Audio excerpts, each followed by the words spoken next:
accompanied by the Patriarch and the holy relic of the True Cross, in what must have looked like a pitiful sight. The next day, under the pressure of their men, both yo, that's funny as shit. The last battle of the First Crusade.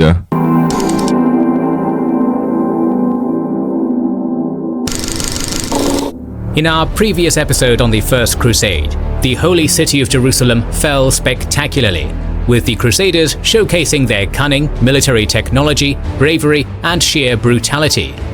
Tens of thousands of people were brutally murdered, while the city was viciously ransacked. The siege was over, but now a new battle would be fought within the city's walls, as the final act in a popularity contest where candidates had to impress with their piety, holy relics, leadership, bravery, and intelligence.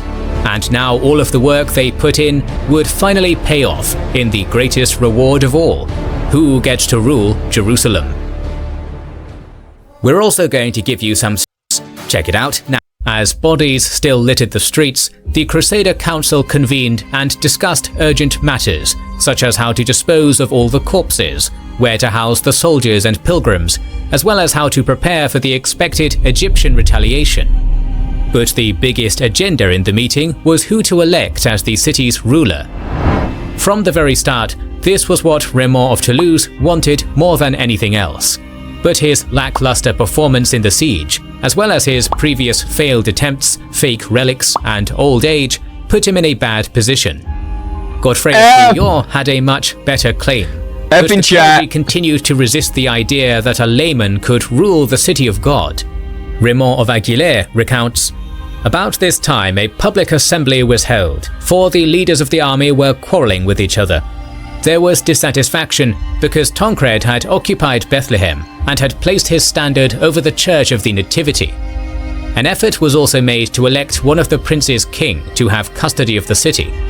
The bishops and clergy replied, 'You ought not to choose a king where the Lord suffered and was crowned.' But with the last patriarch, Simon, only recently deceased, they had no candidate of their own. 5 days later, a compromise was reached.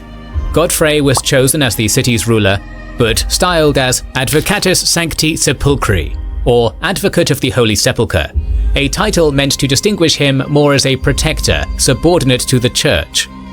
Raymond was furious and even refused to vacate the Tower of David, which lost him the little respect the rest of the Crusaders had for him. Even his own followers began leaving him in droves and started making plans for their journey home. Wow. To ease the tension a little, Raymond gave the tower to his trusted ally Peter of Narbonne, the recently elevated Bishop of Albarra, who then quickly solved the dispute by betraying Raymond and opening the citadel to Godfrey. Yo! Trusted? Trusted? Yeah, so much for trusted. Raymond's dreams had been crushed, so he left the city and made camp in Jericho. While he was away, ain't no way. the new Patriarch of Jerusalem was elected. Exactly a year after the death of Bishop Adhemar, on August 1st, 1099, a Norman crusader by the name of Arnulf took his place. This was an open attack against the rights of Byzantium, which had kept a Greek patriarch in the city for a long time.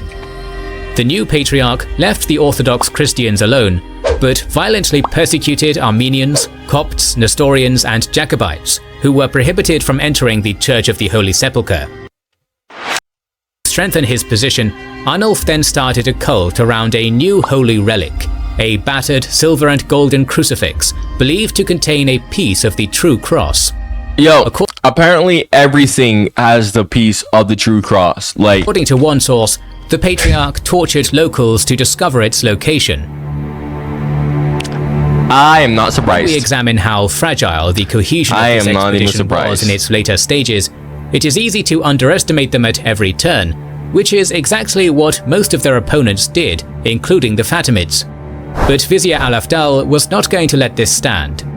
Ever since 1094, he was the de facto ruler in Egypt, so he needed to maintain his legitimacy by dealing with the newcomers. Even before... Bro, you know it's still insane to me that I have freaking 1.2% Arab Egyptian ancestry. That's... Bruh. Like, I took a DNA test on another website. I said this on a few videos, but a lot of people already know that.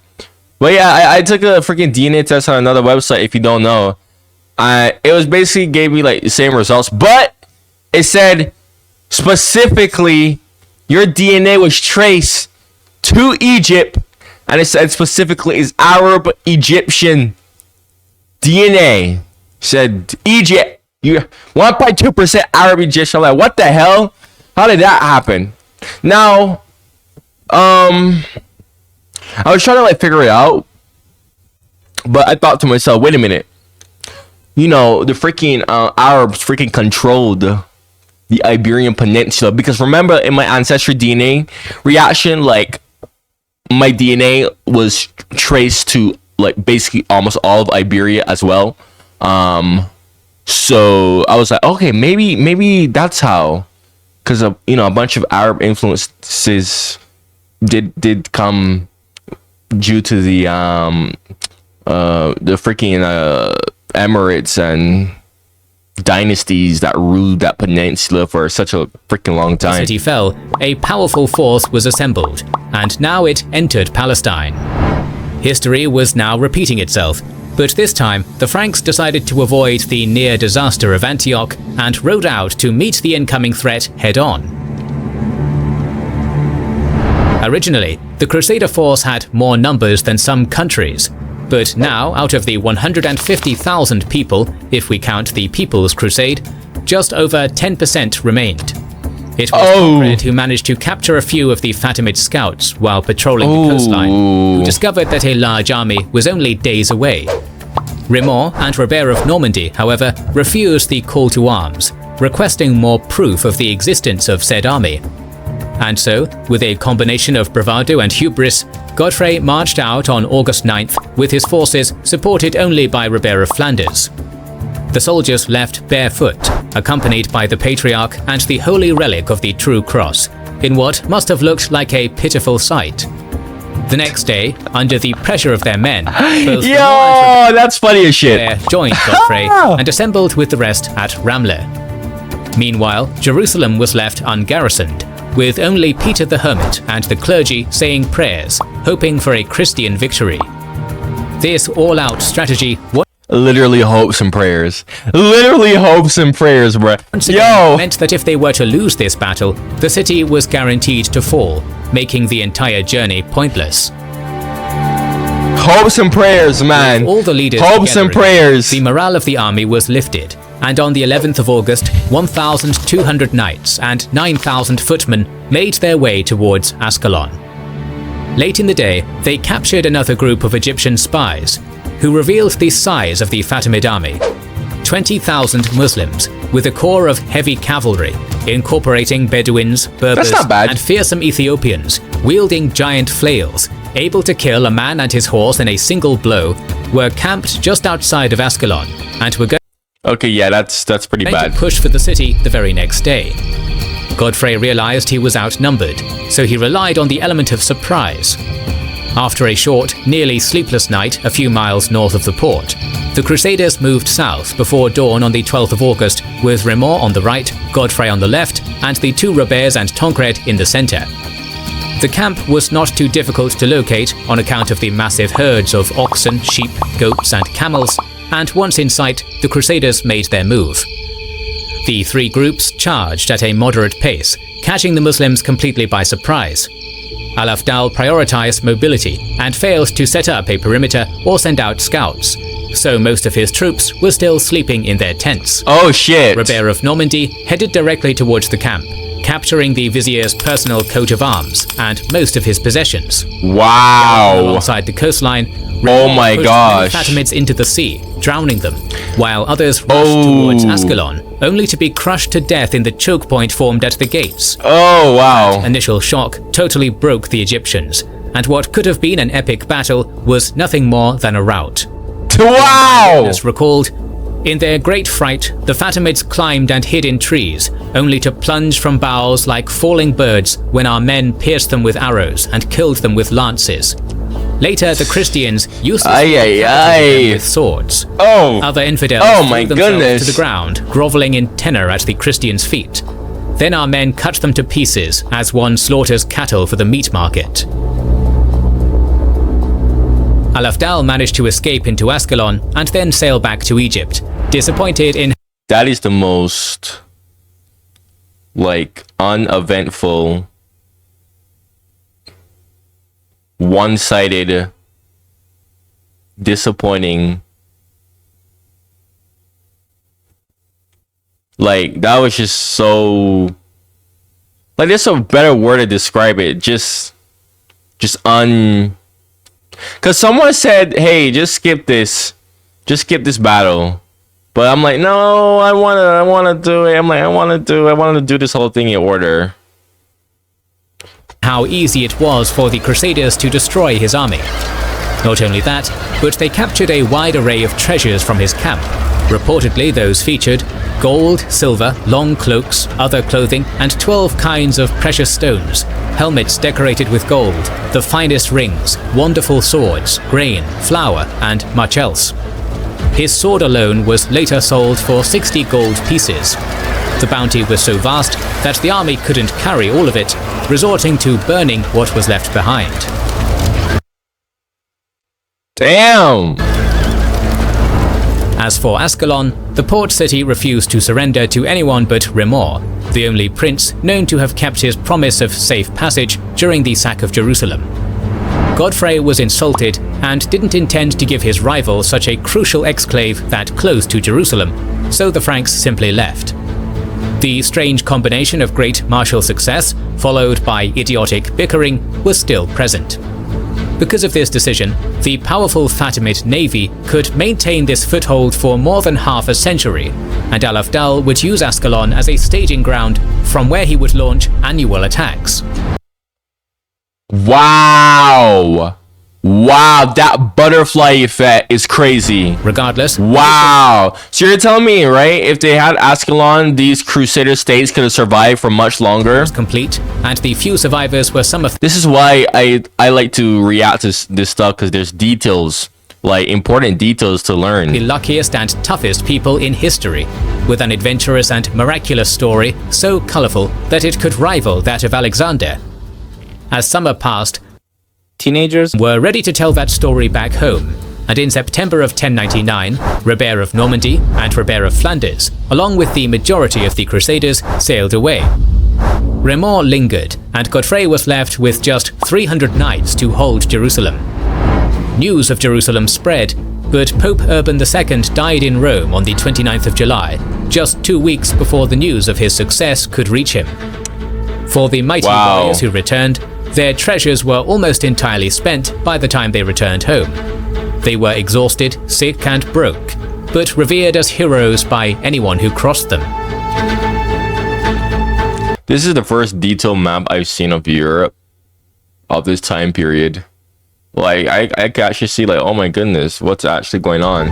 Robert of Flanders, now known as the Jerusalemite, returned to find his homeland in a desperate state. While he was away, Emperor Henry IV had attempted to seize it. He then pushed him back twice. Another war was waged against Normandy, which he also won, and then in 1111, Robert fell from his horse in battle. The Crusader was trampled to death, but his reputation as a pious and victorious servant of Christ inspired many future Crusaders. Damn, yo, rip, bro. What a Chad. Honestly, all of them were Chads. Fought the Sultan of Rome, Vizier of the Fatimids, rescued Jerusalem, defeated the Holy Roman Emperor and English King. It is no wonder that Flanders, which was one of the most highly populated regions in Europe, went on to become one of the biggest contributors to the Crusades. Either by land or sea, recruits from this region were present in nearly every crusade that would follow. As for Robert of Normandy, his fate was considerably worse. To leave what the happened crusade, to him? He temporarily sold Normandy's rights to his brother. To buy it back, he had to resort to marrying a young bride, but by this point, his brother Henri had taken the crown of England for himself, sparking a war. Robert landed in England and started an invasion, which was terribly planned. Lacking popular support, he was defeated and captured in 1106. Another freaking... Oh, wait. So another Norman invasion of England happen. I didn't know that.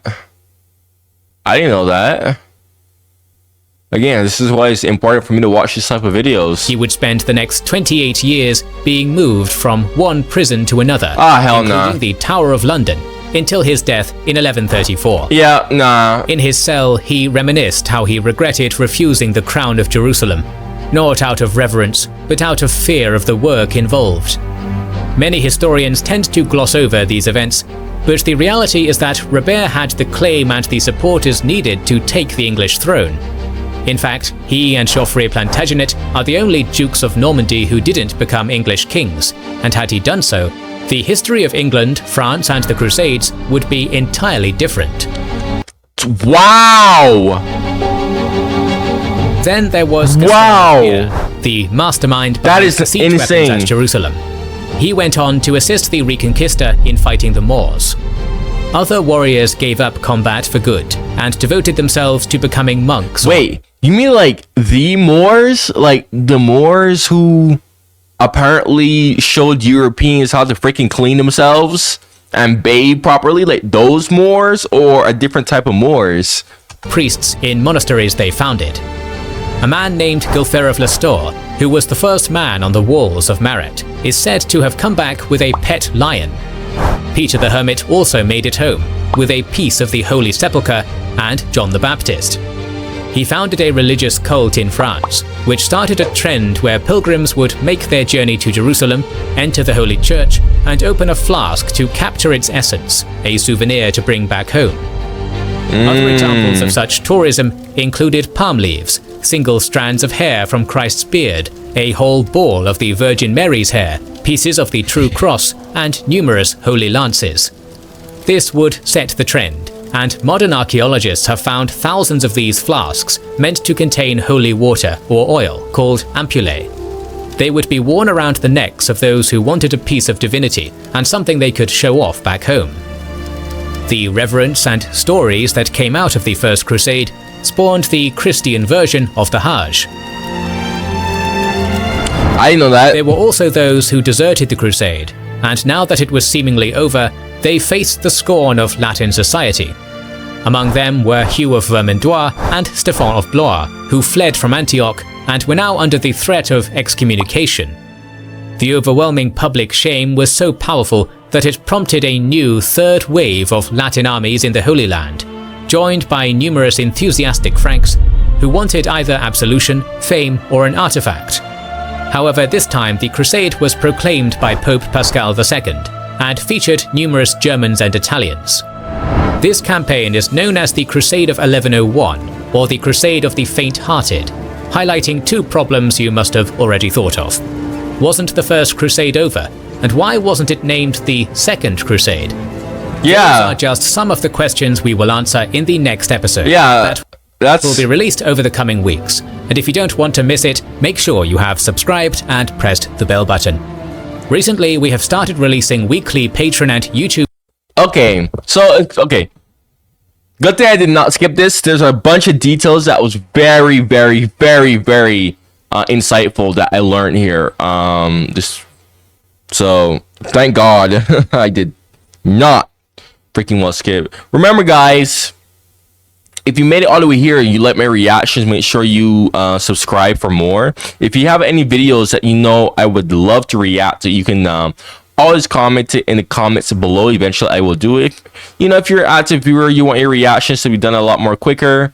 You want better connectivity with me, your comments are replied to faster, a whole bunch of other stuff. Check out my channel membership. It's only 99 cents a month, guys. We have 8 members right now, I think. In the future, I will expand it more as my channel gets more people and whatnot. And believe me, my channel will expand. Like, it's gonna expand. Okay, it's gonna expand. Like, we're still in the, we're still in the beginner, basically early stages, brah. You know what I mean? Okay, we've come a long way, but there's still more. Right? Yeah, man, go check out my other videos on my channel. Thank you for watching, and goodbye.